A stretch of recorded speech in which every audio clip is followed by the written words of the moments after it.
네, 말씀 나누도록 하겠습니다. 오늘 함께 해주셔서 감사합니다. 오늘 너무 환영합니다.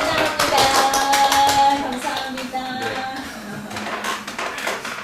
오늘 말씀 제목이 무엇이 중요한데? 라는 말씀 제목입니다. 저희가 계속 몇 달 동안 로마서 말씀 전체를 이제 강의를 계속 해왔습니다. 그것으로 이제 오늘 14장 1절에서 12절까지 말씀입니다. 로마서 14장 1절에서 12절 말씀. 같이 좀 한 목소리로 한 절 한 절. 이제 제가 한 절 읽고. 항상 PP로 있을 때는 이렇게 읽었죠? 항상 그랬어요. 꽉 차 있어서 PPT에 꽉 차 있어서. 14장 1절에서 12절 말씀 읽겠습니다. 제가 한 절 읽고 여러분이 한 절 읽고 읽겠습니다. 믿음이 연약한 자를 너희가 받되 그의 의견을 비판하지 말라. 어떤 사람은 모든 것을 먹을 만한 믿음이 있고 믿음이 연약한 자는 채소만 먹느니라. 먹는 자는 먹지 않는 자를 없이 여기지 말고 먹지 않는 자는 먹는 자를 비판하지 말라. 이는 하나님이 그를 받으셨습니다. 남의 하인을 비판하는 너가 누구냐? 그가 서 있는 것이나 넘어지는 것이 자기 주인에게 있음에 그가 세움을 받으리니 이는 그를 세우시는 권능이 주께 있음이라. 어떤 사람은 이 날을 전날보다 낮게 여기고 어떤 사람은 모든 날을 같게 여기나니 각각 자기 마음으로 확정할지니라. 나를 중히 여기는 자도 주를 위하여 중히 여기고 먹는 자도 주를 위하여 먹으니 이는 하나님께 감사하며 먹지 않는 자도 주를 위하여 먹지 아니하며 하나님께 감사하느니라. 우리 중에 누구든지 자기를 위하여 사는 자가 없고 자기를 위하여 죽는 자도 없도다. 우리가 살아도 주를 위하여 살고 죽어도 주를 위하여 죽나니 그러므로 사나 죽으나 우리가 주의 것이로다. 이를 위하여 그리스도께서 죽었다가 다시 살아났으니 곧 죽은 자와 산 자의 주가 되려 하심이라. 내가 어찌하여 내 형제를 비판하느냐? 어찌하여 내 형제를 업신여기느냐? 우리가 다 하나님의 심판대 앞에 서리라. 기록되었으되 주께서 이르시되 내가 살았노니 모든 무릎이 내게 꿇을 것이요 모든 혀가 하나님께 자백하리라 하였느니라. 그러므로 우리 각 사람이 자기 일을 하나님께 짓고 하리라. 아멘. 예, 오늘 로마서 1장부터 지금 계속 와서 14장까지 거의 이제 마지막 단계까지 마무리까지 왔습니다. 제가 이 로마서 강의할 때 계속해서 이제 강조하는 내용이 뭐냐면 성경을 읽을 때 이 원 독자가 누구냐에 따라서 이 말씀을 해석하고 받아들여지고 적용되는 부분들이 굉장히 다릅니다. 예수께서 설교 보면 이제 산상수훈 설교를 보면 그 대상자가 있고 또 제자들한테 그걸 해석하는 해석의 내용들이 있고 또 바리사인들 향해서 하신 말씀도 있고 일반 청중들을 향해서 하신 말씀들이 각각 다 다릅니다. 그래서 원독자, 이 말씀의 원독자가 누구냐가 가장 중요한데 오늘 14장 1절 말씀 보면 다시 한번 1절 말씀 한번 읽어보겠습니다. 1절 말씀 다시 읽겠습니다. 시작. 믿음이 연약한 자를 너희가 받되 그의 의견을 비판하지 말라. 네, 1절 말씀만 딱 보면 오늘 이 14장 말씀이 어떤 말을 이야기하려고 하는지 약간 감이 오려고 합니다. 믿음이 연약한 자는 너희가 받되 의견을 비판하지 마라. 우리가 형제자매를 비판하지 말아야 된다 그런 내용인가라는 그런 개념이 생각되죠. 연약한 자의 반대 개념이 뭘까요? 연약한 자의 그 반대 개념, 믿음이 강한 자를 얘기하는 거죠. 그래서 사도 바울이 믿음이 연약한 자와 강한 자의 그런 개념으로 좀 나눠서 이거를 설명하고 있습니다. 14장에는. 근데 뭐가 믿음이 강하고 믿음이 연약한가라는 이제 퀘스천이 올 수 있습니다. 근데 2절 말씀 보면 어떤 말을 하고 있는지 나옵니다. 2절 말씀 같이 읽겠습니다. 시작. 어떤 사람은 모든 것을 먹을 만한 믿음이 있고 믿음이 연약한 자는 채소만 먹느니라. 어떤 문제죠? 먹는 문제죠. 오늘 말씀 가운데 믿음이 연약한 자, 강한 자를 구분할 때 이 먹는 문제로 이 로마 교회 안에 이런 문제가 있었다는 것을 우리가 볼 수 있습니다. 초대교회 이 배경을 보면 초대교회 이제 예루살렘 중심으로 유대 땅과 또 이 디아스포라 다 흩어져 있는 곳에 회당들이 있는데 회당이 지금으로 얘기하면 교회 중심 모임의 중심이었습니다.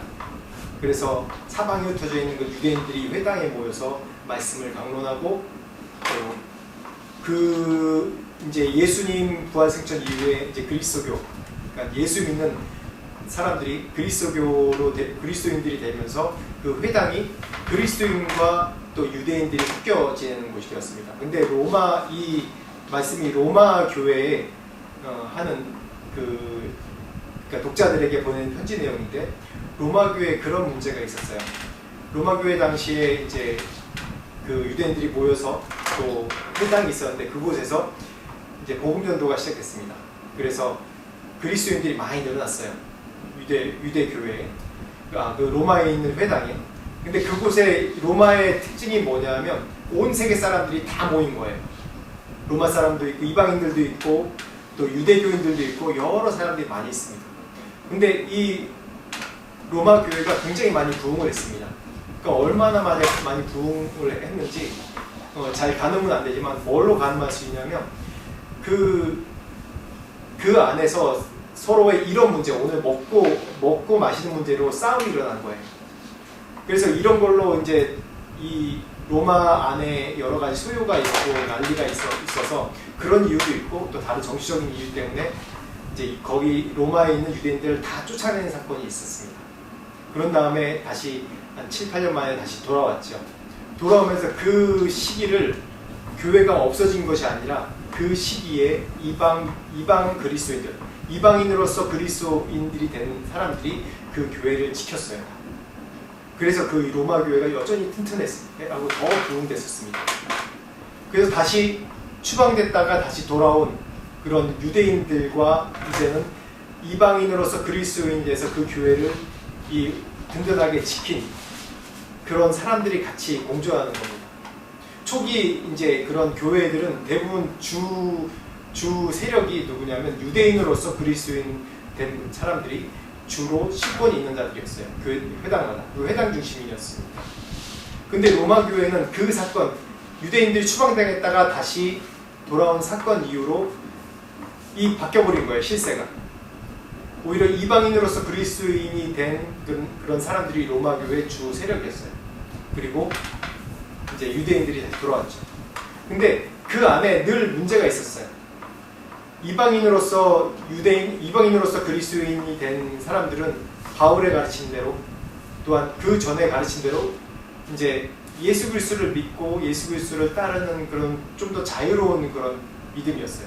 근데 유대인으로서 그리스도인이 된 그런 신앙인들은 그들의 큰 문제 중에 하나가 율법주의였어요. 율법주의. 그리스도인이 됐지만 자신들이 섬겨오던 그런 유대인의 율법, 절기 그런 걸 따르는데 이게 타협이 안 되는 거예요. 그래서 로마 교회 안에 늘 이런 갈등과 문제가 크게 있었습니다. 그래서 이 원독자의 배경이 바로 이런 의미로 로마서를 사도 바울이 서신으로 써서 로마 교회에 보낸 내용들입니다. 근데 이 유대인들, 특히 이 로마 교회뿐만 아니라 전체 유대인으로서 그리스도인이 된 사람들의 늘 큰 이슈가 세 가지 있었어요. 뭐냐면 오늘 방금 말씀에서 나왔듯이 먹는 문제가 정말 중요했어요. 그리고 또 날짜 문제, 절기의 날짜 문제가 중요했고 또 하나는 뭐냐면 할례 문제였어요. 할례. 이 세 가지가 정말 중요한 게 유대인들은 오랫동안 내려왔던 이런 자신들의 전통 아닙니까? 그 모세 출애굽 이후에 시내산에서 이제 모세가 십계명을 받고 그 절기와 그 40년의 광야 생활을 하면서 모든 절기와 날짜, 하나님을 섬기는 방법과 제사 이런 모든 것들이 아주 굉장히 구체적으로 만들어져 왔었어요. 근데 이 날짜 문제에 관해서는 이때 당시 어떤 일이 있었냐면 원래 유대인들이 지키는 이 날짜는 안식일이 제일 중요합니다. 안식일. 근데 이 날짜가 점점 사도행전에 보면 안식일에도 모이고 또 지금으로 얘기하는 우리가 주일에도 모이고 날짜가 왔다 갔다 하는 거예요. 근데 유대인들의 이런 오랫동안 내려왔던 이 전통, 신앙을 지키는 전통 중에 정말 중요한 게 안식일이었거든요. 십계명에도 안식일을 거룩히 지키라는 내용이 있기 때문에 유대인들은 이것이 정말 중요했어요. 근데 자꾸 이런 문제가 이방 교회 안에서 자꾸 시간이 날짜가 왔다 갔다 하는 거예요. 그리고 오늘 그리고 할례 문제인데, 할례는 유대인의 정통성에 굉장히 중요한 문제예요. 할례를 받았다는 그 자체가 유대인이라는 거거든요. 근데 이것도 오랫동안 내려온 전통입니다. 그래서 이 사도 바울이 이방의 사도로 되고 이제 그 예루살렘 공회에서 늘 논쟁이 있었던 게 할례 문제. 왜 이방인으로서 그리스도인 된 사람들한테 왜 할례를 받으라고 해서 하느냐? 그래서 결국 먹는 문제 정결하게 하고 또 할례 문제에 대해서는 자유를 줬어요. 그리고 또 오늘 지금 방금 얘기한 2절 말씀에 나온 먹는 문제. 그때 당시 어떤 시대였냐면 이제 로마 이 제국만 딱 보면 시장 가서 고기를 사는데 그 고기들이 다 어떤 고기냐면 우상 신전에 제사를 바친 물건들이 유통이 되는 거예요. 그렇게 만들어 놨어요. 이 시장 체계가. 그래서 어디 가든지 이 고기를 구하려면 고기가 다 우상에게 한번 제사를 드렸던 고기들을 다 살 수밖에 없는 시대였어요. 그래서 이 유대인들은 이걸 굉장히 좀 이 신앙의 양심에 이게 꺼려했습니다. 찜찜하게 생각했어요. 그래서 이런 우상에서 또 제사 지낸 그 고기는 먹으면 안 된다라고 또 가르쳤고, 또 이방인으로서 그리스도인 된 사람들은 이게 무슨 문제냐, 우리가 예수 그리스도를 믿고 이 말씀대로 사는 게 중요한 거지 먹고 사는 게 뭐가 문제냐라고 이 교회 안에서, 로마 교회 안에서 이런 논쟁이 서로 아주 맹렬하게 붙은 겁니다. 그렇듯이 이 먹고 사는 문제도 되게 중요하죠. 정결의 문제가 되게 중요합니다. 유대인들에게는 오래도록 내려오는 이런 십계명 이후로 내려오는 이 절기와 그 십계명에 정확하게 명시하고 있는 그런 율법과 규례와 그런 것들이 중요한 것이 우리가 죄인으로서 어떻게 하면 하나님 앞에 정결하게 살 수 있는지 문제에 대해서 우리에게 정확하게 제시해주는 지표이기 때문에, 또 이것을 오랫동안 지켜왔기 때문에 이것이 너무 중요했어요. 근데 이 모든 율법과 규례가 누구에게 맞춰졌죠? 우리가 아는 것처럼 예수 그리스도를 통해서 온전하지 않은 절기와 율법과 그런 모든 것들이 완성됐습니다. 무엇을 통해서요? 사랑을 통해서 완성된 것이에요. 그렇듯이 이 그리스도인으로 살기가 너무 유대인으로서 살기가 너무 어려운 거예요. 모든 물건이나 또 고기를 먹으려고 해도 못 먹고, 그러니까 최소한 먹고 하는 거예요. 이 유대인들이. 오래전에 이런 실험도 있었습니다. 한번 이제 옛날에 이제 매스컴에서 한번 본 내용이 있는데, 일주일 동안 메드 인 차이나를 쓰지 않고 살 수 있는지 한번 실험을 해봤어요. 살 수 있을 것 같습니까? 여러분 가진 물건에도 메드 인 차이나가 없는 것이 있을까요? 그렇게 못 사는 거예요. 심지어는 뭐 이렇게 액세서리 조그만 열쇠고리에도 다 메드 인 차이나가 붙어 있어요. 지금 시대에는 메드 인 차이나 없이 살 수 있는 데가 없는 것 같아요. 모든 것들이 다 메드 인 차이나로 다 박혀 있어요. 그래서 옛날에는 세 개의 공장이 이 중국이라고 얘기하지 않습니까? 그렇듯이 그때 당시에도 신전에 갖춰지지 않은 물건을 유통할 수가 없어요. 그래서 이런 문제로 서로 격렬하게 굉장히 부딪힌 게 이 로마 교회 이 배경입니다. 그 문제가 단순히 그 로마 교회 문제입니까? 아니죠. 지금 이 시대에 사는 우리들에게도 문제고, 특히 선교사들이 가장 많이 부딪히는 것이 이 문화적인 갈등, 문화적인 필요의 갈등입니다. 다시 얘기하면 본질과 비본질에 대해서 서로 싸우는 거예요. 좀 전에 우리가 얘기 나눴던 것도 그런 문제 중에 하나죠. 본질과 비본질에 대한 이 격렬한 내 안의 갈등, 우리 안의 싸움, 그런 것들이 늘 있습니다. 그러니까 문화비평가가 어떤 말을 했냐면, 하나님 앞에는 작은 자도 없고, 하나님 앞에서는 낮은 위치에 있는 사람도 없고, 하나님 앞에서는 하나님 앞에 헌신한 자와 헌신하지 않은 자, 이 두 가지로 구분된다고 얘기해요. 또 어떤 분은 문화인류학자는 뭐라고 그러냐면, 문화에 대해서는 우열이 없다고 얘기해요. 우리가 다 아는 내용이죠. 문화에 대해서는. 단지 다를 뿐이고 거기에 대한 우열이 없다고 우리가 알고 있습니다. 제가 처음에 인도 갔을 때 좀 가기 전에 어려웠던 좀 선입관이 뭐냐면, 인도 그러면 우리가 다 알다시피 뭐죠? 손으로 밥을 먹는다는 것이었죠. 제가 선교사로 처음에 가기 전에 손으로 밥 먹는다는 거에 대해서 좀 거부감이 있어서, 저도 좀 비유가 약한 부분이 있어서 손으로 밥을 먹으면 그냥 토할 것 같았어요.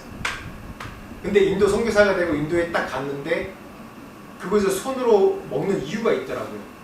손으로 먹는 이유가 한 3가지로 있는데, 처음에 질문했어요. 왜 손으로 숟가락이나 포크로 먹지 않고 왜 손으로 먹느냐 라고 질문했을 때 뭐라고 하냐면, 그 숟가락 누구 입에 들어간 줄 알고 지가 안전하다고 생각하고 먹느냐. 그 정결의 문제예요. 힌두교는 정결의 문제예요. 힌두교도. 그래서 손으로, 자기 손으로 먹는데 자기가 씻고 자기가 먹는 것이 그게 제일 안전한 거 아니냐라고 얘기를 하더라고요. 그리고 두 번째는 뭐냐면 그 환경적인 문제인데, 거기 쌀이 다 날아가는 쌀이에요. 끈적끈적한 쌀이 없어요. 다 날아가는 쌀이고, 또 커리는 좀 찐득찐득하고, 그래서 숟가락으로 쌀을 딱 뜨면 그냥 흘러내려요. 그래서 손으로 커리를 뿌려서 해서 먹는 것이, 그것이 가장 이제 밥을 잘 먹을 수 있는 방법이더라고요. 또 하나는 뭐냐면, 내가 손으로써 이렇게 만짐으로써 그 온도를 알 수 있는 거예요. 그래서 그것이 따뜻한지 않은지 알 수 있다고. 그렇게 얘기를 하죠. 그래서 이게 더러운 것이 아니라 서로 문화적인 차이지 다른 것이 아니구나라는 것을 그때 알았습니다. 우리 안에 우리 그리스도 안에서 늘 갈등이 있고 싸움이 있는 것이 뭐냐면, 자신의 편협한 신념, 가치관, 세계관에 따라서 거부해버리고, 그리고 더 우월감을 느끼고, 그런 것 때문에 우리 그리스도 안에서도 늘 싸움이 일어나고, 또 나라가 싸움하고, 역사적으로 그런 싸움이 계속해서 일어나왔습니다. 오늘 말씀 보면 다시 한번 1절 말씀 우리 다시 한번 읽어보겠습니다. 시작. 이 연약한 자를 너희가 받되 그의 의견을 비판하지 말라. 여기서 뭐라고 하냐면 너희가 받되라고 얘기하는데, 연약한 자를 너희가 받되, 이 헬라어로 얘기하면 수용하다라는 얘기입니다. 받는다는 얘기는 수용해라 라는 얘기입니다. 여기서 연약한 자를 받되 너희가 비판하지 마라 라고 얘기합니다. 여기서 비판이라는 건 우리가 알다시피 비평이 아니라 판단하고 저지하는 거예요. 우리나라가 아직도 유교의 영향을 많이 받은 기독교에서 좀 좋은 영향도 많이 있어요. 경건 생활에. 근데 안 좋은 영향도 참 많습니다. 제가 우리 우스갯소리로 옛날에 그런 이제 일이 있었습니다. 뭐냐면, 불교 신자, 옛날엔 지금도 그렇지만 옛날에 이제 불교 신자인 가정이 대부분 많죠. 근데 어느 분이 간증을 하는데, 어머니가 불교에 정말 절실하고 늘 절에 다니는 분이었어요. 그래서 늘 공양하고 또 그렇게 열심히 섬기는 분인데, 자식한테 이기는 부모 없다고 종교를 바꾸고 이제 교회를 이런 결정했어요. 근데 교회를 딱 나왔어요. 교회 문화도 모르고 아무것도 몰라요. 근데 자식 따라서 교회를 첫날 딱 나왔습니다. 나오고 이제 새 신자 소개하고 다시 이제 밖으로 딱 나갈 때 어떻게 해요? 목사님 교육자들이 딱 쓰고 다들 잘 오셨습니다. 인사하고 악수하지 않습니까? 근데 그 분이 딱 나가면서 어떻게 인사할지 몰라가지고 어떻게 할까 그 어머니가 고민하다가 할렐루야 이렇게 합창을 하고 할렐루야 이렇게 인사했대요. 그래서 목사님도 이거 당황해가지고 네 아멘 그리고 인사를 받았다는 그런 얘기가 있습니다. 문화가 다른 거죠. 문화를 모르기 때문에 자기 방식으로 최선 다해서 이렇게 표현한 거예요. 그렇듯이 우리가 교회 안에 또한 우리 믿음의 공동체 안에 어떠한 믿음이 연약한 자 아니면 그 전에 그런 버릇으로 그렇게 온 자들을 우리가 용납하고 수용해 주라는 거예요. 옛날엔 참 위험한 얘기인데 지금은 좀 많이 그런 부분에 오픈된 부분도 있습니다. 저도 옛날에 그런 판단을 굉장히 많이 했던 사람입니다. 청년 시절에. 담배 피고 술 마시면서 교회 나와? 난 그게 이해가 안 됐어요. 특히 담배 피면서 교회 다니는 게 이해가 안 됐어요. 그래서 제가 청년 신학교 가서 청년 시절에 교회 주일날 가는데 옆에 담배 냄새가 나요. 참 판단이 되더라고요. 어떻게 담배 피면서 교회 나올 수 있지? 어떻게 술 마시고 담배 피면서 교회 나올 수 있지? 늘 그런 걸로 제가 늘 판단을 많이 했던 것 같아요. 근데 심지어는 그런 연약함에도 그거를 받아들이고 내 것이 아니지만은 그것에 대해서 불의한 것에 대해서 얘기를 해야 되지만은 그런 연약한 자도 우리 공동체에 판단하지 말고 수용하라는 거예요. 그 연약함에서 벗어날 때까지 기다리고 수용하라는 겁니다. 그런 의미에서 여기서 이 말씀 가운데 믿음이 연약한 자를 너희가 받되 너희가 수용하되 라는 얘기예요. 로마 교회도 그런 문제가 있었어요. 서로 안에 먹는 문제로 막 다투고 싸워요. 서로 받아들이지 않고 수용하지 않는 거예요. 어떻게 보면 이해되는 부분도 있습니다. 이 유대인들이 이 오랫동안 내려왔던 우리 믿음의 전통, 자신들이 믿음의 전통이 나쁜 것이 아니잖아요. 정말 더 거룩하게 살고 더 정결하게 주님 앞에 나가려고 하는 그 노력들 얼마나 대단합니까? 그런데 로마 교회에서 이방인들도 어때요? 이방인들도 정말 그 이방의 로마의 좋은 환경이 아닌데 믿는 자들을 박해하는 환경인데도 이방인들이 예수 그리스도를 믿는 그리스도인이 되는 거예요. 근데 그 안에 장점이 그 안에 뭔가 율법에 매이지 않고 정말 예수 그리스도의 그 십자가 사건, 그 구원, 그 은혜, 그 사랑만 바라보고 그리스도인이 됐어요. 성령 체험을 했어요. 얼마나 귀합니까? 근데 그 안에서 서로 수용하지 못하고 서로 부딪히고 계속해서 서로 판단하고 싸우는 거예요. 그래서 우리 2절 3절 말씀 한번 봅시다. 시작. 어떤 사람은 모든 것을 먹을 만한 믿음이 있고 믿음이 연약한 자는 채소만 먹느니라. 3절 말씀. 먹는 자는 먹지 않는 자를 없이 여기지 말고 먹지 않는 자는 먹는 자를 비판하지 마라. 이는 하나님이 그를 아시셨습니다. 여기서 분명히 얘기한 게 중요한 단어가 뭐냐면 업신여기지 말고 비판하지 말라는 거예요. 먹는 자는 먹지 않는 자들을 업신여기지 말고 먹는 자는 먹지 않는 자들 비판하지 말라는 거예요. 이게 정확하게 나오죠. 유대인으로서 그리스도인이 된 사람들과 이방인으로서 그리스도인이 된 사람이 이 로마 교회에서 어떤 이 안에 갈등이 있었는지. 근데 참 이게 어떠한 맞다 틀리다 문제가 아니라 서로 용납하고 받아들이고 수용해야 되는 문제예요. 이런 같은 문제로 이 고린도 지방에서 그런 똑같은 문제로 또 부딪혔습니다. 고린도전서 8장 1절부터 3절까지 말씀을 드리고 있습니다. 시작. 우상의 제물에 대하여는 우리가 다 지식이 있는 줄 아나 지식은 교만하게 하며 사랑은 덕을 세우나니 만일 누구든지 무엇을 아는 줄로 생각하면 아직도 마땅히 알 것을 알지 못하는 것이와 또 누구든지 하나님을 사랑하면 그 사람은 하나님도 알아주시느니라. 이 고린도 교회에서 똑같은 문제로 서로 싸우고 있는 것이죠. 여기 지식은 교만하게 하나 사랑은 덕을 세우나니라고 얘기하고 있습니다. 이때 초대교회 당시에 어떠한 또 사상이나 문제가 있었냐면 영지주의, 그노시스라는 영지주의가 굉장히 중요한 이 안에 이단의 이슈가 있었어요. 영지주의가 뭐냐면 쉽게 얘기해서 뭔가 깨달음으로 구원을 얻을 수 있다. 그 지식을 이해하고 깨달음으로 내가 구원을 얻을 수 있다. 그러니까 깨달음의 지식에 대해서 그런 구원에 대해서 그렇게 잘못 오해하는 것이 있었어요. 그래서 이 지식의 교만, 우상에 대해서는 우리가 지식이 있다. 참된 지식이 무엇인지 알았어요. 근데 중요한 거는 지식적으로 판단하다 보니까 이것이 고기를 먹는 거는 우상의 고기를 먹는 건 잘못된 거고 우상의 고기를 안 먹는 거는 잘못되지 않은 거라는 판단도 있어요. 그런 잘못된 생각들이 있는 거예요. 왜 이 고기가 있는데 이 고기에 자유하지 못하고 이거를 고기를 먹지 못한다고 하는 거지? 서로 다른 지식이에요. 율법 가운데는 이걸 먹지 말라, 정결의 문제에 대해서는 이걸 먹지 말라고 그랬는데, 우상을 섬긴 이 제사 드리는 음식은 이건 왜 너희들이 먹는 거지? 서로 부딪히는 거예요. 그래서 2절 말씀에 2절 3절 말씀에 업신여기지 말고 비판하지 말라고 나오거든요.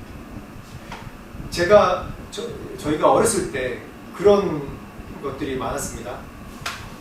이제 예수를 믿겠다고 결정하고 딱 왔는데 집에 뭐가 있냐면 부적들이 붙은 집들이 있는 거예요. 저도 그런 경험이 있거든요. 어느 집에 이사 갔는데 그 집에 부적이 붙어 있어요. 이런 벽 같은데. 그런데 어떻게 제가 알고 있냐면 그 당시 저희 어머니도 뭐라고 얘기하냐면 부적은 우리가 띄는 게 아니라 목사님이 와서 띄워주셔야 돼. 그래서 목사님, 신봉 오신 목사님이 이렇게 물 발라가지고 부적 띄고 그랬어요. 근데 나중에 알고 보니까 그게 목사님이 띄워야 되는 게 아니라 보면 우리 안에 귀신에 대한 두려움이 있어서 그랬던 거예요. 그때 당시에. 지금 뭐 그런 것이 별로 없지만 옛날엔 그랬어요. 지금 태국도 그런 게 많지 않습니까? 뭔가 이 부적이 있거나 뭐 그럼 내가 그거를 띄거나 아니면 뭐 탑사하는 거 내가 무너뜨리거나 뭘 그거를 옮겨놓으면 귀신이 나한테 붙지 않을까? 이런 저주가 나한테 임하지 않을까? 막 그런 두려움 때문에 그냥 목사님을 부르는 거예요. 목사님은 성직자니까 뭔가 더 영적으로 강하다, 반대편에 있겠다 생각해서 그걸 떼어달라고 하는 거예요. 전혀 그냥 종일 뿐인데 우리는 그렇게 얘기할 수 있죠. 근데 거기에 대한 아직 믿음이 연약한 자들은 그건 내가 어떻게 손을 못 건드는 거예요. 이 로마 교회 안에서 서로 계속 부딪히는 것들이 이런 문제입니다. 지식은 교만하게 하며 사랑은 뭐 한다고요? 덕을 세운다고요. 이 사랑 안에 자유가 있다고 얘기하는 겁니다. 지식 가운데는 너희들은 서로 판단하고 서로 교만하게 하고 서로 더 우월하다고 얘기하지만은 이런 게 소용없어. 그리스도의 사랑 안에서 너희가 서로 덕을 세우는 게 더 중요하다는 얘기를 계속 하는 겁니다. 인간은 에덴 동산에서 추방된 이후에 참 우리가 자유롭지 못한 진정한 자유를 잃어버리고 삽니다. 뭐든지 두렵고 뭐든지 위협이 되고 심지어 사람을 만나도 두렵고 위협으로 생각되고 그래서 인간이 처음에 만든 것이 바벨탑이죠. 우리 안에 모여서 우리 안에 지식을 공유하고 우리 안에 제도를 만들어서 견고하게 하자. 이 바벨탑이 가장 안전한 곳이다. 이런 지식이 교만이 되어버린 거예요. 늘 우리가 불안하고 두렵기 때문에 뭔가 제도를 만들고 법칙을 만들고 그 안에서 사람이 안정되게 산다고 그렇게 거짓으로 그렇게 만들어요. 역사적으로 보면 늘 진정한 자유와 평안을 추구하는 삶이 계속 있어 왔지만은 그 안에 자유가 없었습니다.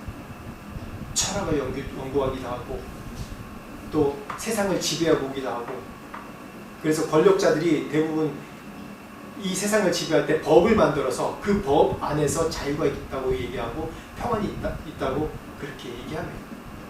결국 그 하나님 만든 법 자체도 그 제도 자체도 우리가 죄인이기 때문에 개인의 권력자의 사리사욕에 그냥 다 이 법도 다 무너진 경우가 대부분입니다. 정말 중요한 건 하나님을 아는 지식이 없으면 우리가 타락할 수밖에 없고 교만할 수밖에 없습니다. 어떤 지식이든지 나의 교만과 나의 자랑이 될 수밖에 없어요. 그래서 진정한 우리가 그리스도인들이 말한 지식은 바로 사랑입니다. 사랑 안에 덕을 세우는 거죠. 오늘 이 로마서 말씀에 계속해서 이 사도 바울이 자주 쓰는 헬라 단어가 뭐냐면 아디아포라라는 단어입니다. 아디아포라. 이게 원래 아디아포로스의 이 어원에서 나오는 건데 아디아포라라는 이 단어는 뭐냐면 태국말로 하면 되게 쉬운 것 같아요. 태국말로 하면 아라이 꺼다에 하는 거. 아라이 꺼다에. 그러니까 아무래도 좋고 어느 쪽이든 치우치지 않고 어느 쪽이든 괜찮다 라는 내용이에요. 이 얘기는 뭐냐면 본질에 벗어나지 않은 거면 그냥 뭐든지 우리가 용납하고 괜찮다는 거예요. 아디아포라. 그래서 이 문제가 이런 문제에 대해서 바울이 이 로마서 전체 그 서신서 전체에 대해서 아디아포라는 단어를 쓸 때 어떤 중요한 이 그 세 가지를 얘기하는데, 자신과 다른 입장에 대해서 비판하지 말라. 사랑을 기초해서 이걸 자유롭게 적용해라. 그리고 그리스도의 구속의 목적에 따른 서로 용납하고 서로 연합할 것에 대해서 계속 얘기할 때 이 아디아포라라는 단어를 계속해서 얘기를 합니다. 그래서 오늘 4절, 5절, 6절 말씀에 같은 아디아포라라는 단어가 나와요. 같이 읽어봅시다. 시작. 남의 하인을 비판하는 너는 누구냐? 그가 서 있는 것이나 넘어지는 것이 자기 주인에게 있음에 그가 세움을 받으리니 이는 그를 세우시는 권능이 주께 있음이라. 어떤 사람은 이 날을 전날보다 낮게 여기고 어떤 사람은 모든 날을 같게 여기나니 각각 자기 마음으로 확정할지니라. 나를 중히 여기는 자도 주를 위하여 중히 여기고 먹는 자도 주를 위하여 먹으니 이는 하나님께 감사함이요 먹지 않는 자도 주를 위하여 먹지 아니하며 하나님께 감사하느니라. 이 말씀을 전체로 하나로 딱 줄이면 그거죠. 그리스도 안에서 그리스도 안에서 아디아포라. 태국어로 얘기하면 아레카다이. 뭐하든지 상관없다. 그리스도 안에서.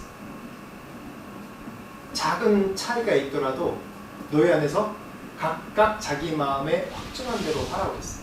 내가 이해한 대로, 내가 그리스도의 복음 안에 있는 한 내가 확정한 대로 뭐라고요? 확정한 대로 하라고. 그래서 자기 아직과 신념으로 하지 말고 사랑 안에서 서로 연합하라. 그래서 그리스도 안에 있으면 세상과 다른 게 뭐냐면 우리는 확장성이 계속 많은 거예요. 점점 더 확장해 가는 거예요. 각기 부르심이 다르고 각기 은사가 다르지 않습니까? 그래서 점점점 확장해 나가는 거예요. 저는 교단이 우리나라에 이렇게 많은 것을 얘기할 때 뭐 장단점도 있고 뭐 비판적으로 얘기할 수도 있지만 그거 하나도 우리가 그리스도 안에서 서로 믿는 신념과 가치가 또 접근하는 방법이 사람이 워낙 많지 않습니까? 다르기 때문에 교단들도 계속해서 이렇게 생겨나는 것이라고 생각해요. 물론 그 안에 개인적인 이해에 따라서 세우신 것도 있지만 각자 믿는 방식이 달라서 그래요. 1절 말씀 한번 읽어보겠습니다. 시작. 내가 어찌하여 내 형제를 비판하느냐? 어찌하여 내 형제를 업신여기느냐? 우리가 다 하나님의 심판대 앞에 서리라. 이게 정말 중요한 경고의 말씀입니다. 남을 업신여기고 비판하는, 성경 전체에도 예수님의 말씀에도 나오지만은 업신여기고 비판하는 자는 무엇을 두려워해야 된다고요? 마지막 날 하나님의 심판대 앞에 설 것을 두려워한다고 했습니다. 우리가 교만할 수가 없고 우리가 우리 신념을 주장해서 다른 사람을 비판하고 용서하지 못하는 것은 못하는 사람은 항상 이 마지막 때 심판대 앞에 내가 어떻게 주님 앞에 설지에 대해서 늘 염두에 둬야 되는 신앙이 돼야 됩니다. 7, 8, 9절 말씀 한번 읽어보겠습니다. 시작. 우리 중에 누구든지 자기를 위하여 사는 자가 없고 자기를 위하여 죽는 자도 없도다. 우리가 살아도 주를 위하여 살고 죽어도 주를 위하여 죽나니 그러므로 사나 죽으나 우리가 주의 것이로다. 이를 위하여 그리스도께서 죽었다가 다시 살아나셨으니 곧 죽은 자와 산 자의 주가 되려 하시니라. 이게 중요한 이론이죠. 오늘 로마 교회가 서로 갈등하고 문화적으로 서로 부딪히는 문제 중에서 이걸 해결할 수 있는 이 단어입니다. 뭐라고요? 우리가 살아도 주를 위해 살고 죽어도 주를 위해 죽나니 그러므로 뭐라고요? 사나 죽으나 우리가 주의 것이로다 라고 고백하는 거예요. 우리가 주님 앞에 갈 때 늘 우리가 서로 싸우는 문제들이 이런 문제들이에요. 서로 갈등하고 그냥 내가 가진 신념, 내가 경험한 것이 더 우선이라고 생각하고 주님 앞에 나갈 수 없는 것들 그냥 내 자랑이 되는 겁니다. 계속. 그래서 말로는 우리가 사나 죽으나 주님 것이고 모든 것이 다 주님의 영광을 위해서 미다라고 얘기하지만은 결국은 자기 자랑이고 자기 교만이고 다 그것이 마지막 때 주님 앞에서 다 없어지는 것밖에 안 되는 거예요. 마지막으로 11절 12절 같이 보겠습니다. 시작. 기록되었을 주께서 이르시되 내가 살았노니 모든 눈이 내게 볼 것이요 모든 혀가 하나님께 자백하리라 하였느니라. 네. 아까 10절 말씀 읽었듯이 마지막 때 주님 앞에서 우리가 자백하는 날이 올 것입니다. 다 마지막 날에 주님 앞에서 우리가 직구한 날이 올 것입니다. 사람이 죽음의 바로 지경에 바로 앞에 두면 몇 가지 이제 생각을 하고 후회를 합니다. 내가 왜 쓸데없이 고민하고 여태까지 살았을까? 내가 왜 다른 사람을 더 용납하고 사랑해주지 못했을까? 내가 왜 하고 싶은 걸 못 해봤을까? 그런 후회를 계속 한대요. 제가 죽음 임종 앞에 있는 사람을 한번 이제 그 마지막 유언 비슷하게 얘기하는 걸 경험이 있는데, 인도에 있을 때 저랑 이제 친했던 저희 이제 푸네 개척할 때 저희를 도와줬던 우리 저보다 한참 선배인 목사님 사모님이세요. 근데 저희가 추방 당할 때쯤에 그 해 흑색종이 걸려서 한 5개월 후에 돌아가셨는데, 저희가 그때 당시 마치 이제 추방됐을 때 그래서 한국 가서 이제 목사님 사모님이 이제 병원에 입원해 계셨는데, 이제 그때 원자력병원인가 아무튼 거기 방문했는데 사모님 얼굴 뵈니까 정말 임종이 가까운 것 같은 거예요. 근데 그 앞에서 그냥 하염없이 눈물밖에 안 나오더라고요. 정말 제가 존경하고 사랑하는 분들이라서. 근데 마지막 사모님이 제 안에 손을 꼭 잡고 하시는 말씀이 뭐라고 얘기하냐면, 사모님 너무 애쓰지 마. 고통 중에 있는데도 너무 애쓰지 마 그러더라고요. 본인이 그렇게 애쓰고 사셨거든요. 평생 사모로서 또 선교사로서 많은 이들 늘 음식 같은 걸 많이 하셨어요. 많은 이들 먹이고 많은 일 챙겨주고 현지인들도 늘 먹이고 챙겨주고 그렇게 하셨어요. 근데 죽음 앞에 딱 있을 때 그런 얘기는 너무 애쓰죠. 무엇이 우리 삶 가운데 중요합니까? 뭐가 중요합니까? 우리 삶 가운데. 우리가 예수님을 따르고 우리가 선교사가 되고 믿음의 공동체 안에 있고 또 교회 안에 있고 내가 뭘 열심히 하지만은 무엇이 중요합니까? 정말 제일 중요한 게 내가 예수 그리스도를 믿고 이 땅에 살 때 그 영광을 드러내고 결국 내가 어디 가요? 천국 가는 게 제일 중요하지 않습니까? 내가 천국 가는 조건에 합당하지 않는 자면 얼마나 내가 믿음이 헛된 것입니까? 천국 가는 게 우리 제일 중요하죠. 이 땅에 살면서 천국을 누리면서 예수를 사랑하고 예수가 하나님 말씀 가운데 우리가 빛 가운데 살려고 하는 것이 제일 중요하죠. 우리 가운데 서로 논쟁하고 서로 싸우고 그런 부분이 중요한 부분이 아니에요. 그래서 오늘 말씀 가운데 정말 중요한 건 무엇이 중요한가? 내가 지금 겪고 있는 갈등, 또 화해하지 못하는 것, 이웃과 화해하지 못하는 것, 공동체에 화해하지 못하는 것, 무엇이 중요합니까? 내 안에 무엇이 중요합니까? 주님 앞에 설 때 분명히 하나님 앞에 우리가 직구한다고 했습니다. 그리고 하나님 앞에 자백한다고 했습니다.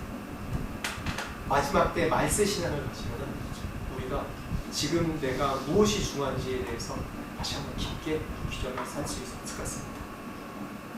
그래서 우리가 비본질이 아니라 내 안에 본질이 중요한 그런 삶을 사시고 그런 눈을 넓혀 사는 우리 모두가 되기를 축원합니다. 같이 기도하겠습니다. 하나님 감사합니다. 마지막 우리가 주님 앞에 설 때 내가 무엇을 하였냐라고 우리에게 말씀하실 때 우리가 참으로 주님 앞에 충성되고 우리가 우리의 삶을 헌신해서 주님께 살았습니다. 그리고 우리가 용서하며 사랑하며 그리스도의 향기 나타낸 삶을 살았습니다라고 고백할 수 있는 우리 모두가 될 수 있도록 인도하여 주시옵소서. 늘 우리가 비본질이 아닌 비본질에 집중하지 않게 하시고 우리가 늘 그리스도 안에 서로 용납하며 받아들이며 수용하며 또 잘한 자들 또 축복한 자를 축복하고 축하하며 격려하며 세워주는 우리의 믿음의 그런 선배들이 될 수 있도록 우리 축복하여 주옵소서. 우리의 목표는 바로 그리스도의 사랑을 이 땅 가운데 전하는 마지막 날 우리가 주님 앞에 설 때 다 칭찬받는 주님의 종이 되기를 원합니다. 그런 종들을 삼아 주시옵소서. 지금은 우리 주 예수 그리스도의 은혜와 하나님 아버지의 무한하신 사랑과 성령님의 감화감동 역사하심과 마지막 때 주님 앞에 설 때 주님께 칭찬받기 간절히 소망하는 모든 자들에게 지금부터 영원토록 함께 하시기를 간절히 축원하옵나이다.